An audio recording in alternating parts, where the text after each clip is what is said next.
This chart compares historical public health budgets in Indonesia to a single new line item, the projected 71 trillion rupiah budget for the Makan Bergizi Gratis, or MBG, program.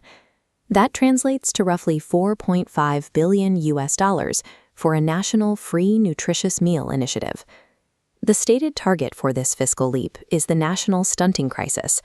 Currently, 21.5% of Indonesian children experience stunted growth due to chronic malnutrition.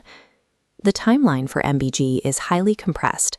Established as a top priority mandate during the electoral transition, the program was scheduled for national rollout within weeks of the presidential inauguration.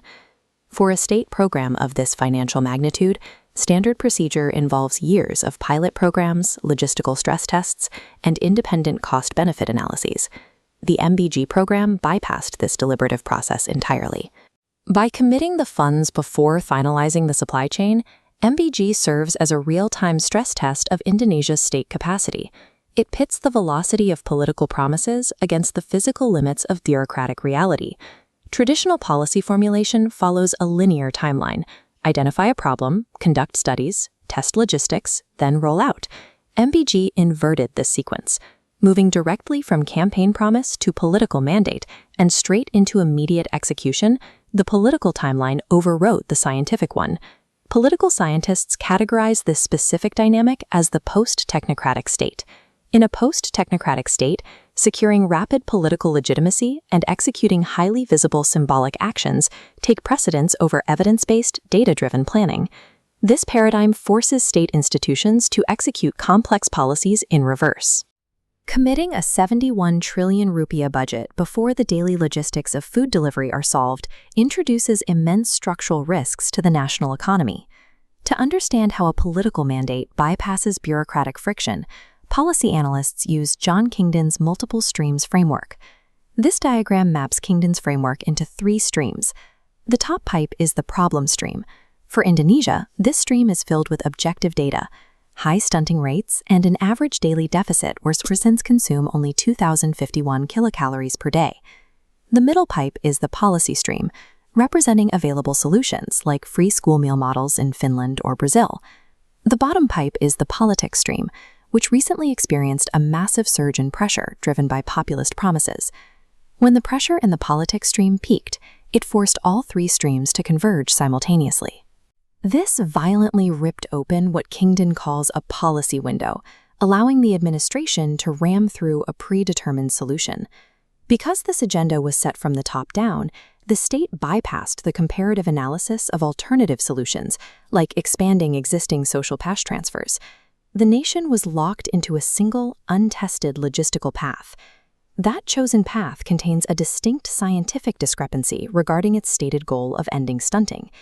This timeline of human development illustrates the consensus in nutritional science. Stunting interventions are only critically effective if applied during the first 1,000 days of life, or HPK. Once a child passes this window, the physical stunting is largely permanent.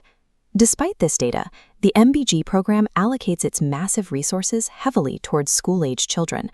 There is a severe mismatch between where the money is going and where the science indicates it should go. This creates a complex institutional dilemma for the technocrats and planners working inside agencies like Bappenas and the Ministry of Health. They are forced into post hoc rationalization. This is the process where state technocrats must reverse engineer new scientific justifications, such as cognitive maintenance or local economic stimulus, to legitimize a political mandate after it has already been decided. When science is forced to follow politics, the original goal becomes a secondary byproduct. Fulfilling the political promise itself becomes the primary objective of the state. The challenge then moves from justification to physical reality. How does a developing state actually deliver millions of hot meals every single day? This organizational chart outlines the newly established executing body, the National Nutrition Agency, or BGN. Notice the high density of retired military generals, Purnawirawan TNI, occupying the top leadership roles. The rationale for this militarization is speed. Standard civilian bureaucracy is too slow and deliberative to execute a massive, time-sensitive populist mandate. The state requires military-style command and control logistics. The BGN has opted for an in-kind distribution model, meaning the physical provision and delivery of actual food directly to students. This contrasts sharply with other international benchmarks for poverty alleviation, such as Brazil's conditional cash transfers, or CCT. A CCT model bypasses physical logistics entirely by wiring money directly to citizens. The in-kind model requires a massive operational footprint. It relies on the daily management of physical supply chains, contracts with mega vendors, and an immense network of localized manual delivery systems. Trading careful bureaucratic deliberation for raw speed through a military-driven physical distribution model alters how the Indonesian state interacts with welfare delivery. This diagram illustrates the sacred triangle that forms the backbone of the MBG program. It consists of 3 nodes: politics, business, and people. At the top node, politicians extract electoral legitimacy and popular support by delivering rapid, highly visible action. At the business node, the program creates lucrative, massive procurement contracts for mega vendors and regional supply chains to absorb the 71 trillion rupiah budget. The critical economic vulnerability of the in-kind model lies on the line connecting business to people. This is the risk of rent-seeking. Layers of middlemen and supply chain markups can siphon up the budget before it ever turns into food. For the people at the final node, this means receiving severely degraded nutritional value if the budget is captured by the business supply chain along the way. Without extreme oversight, the sacred triangle devolves into a patronage system where the state budget feeds contractors rather than children.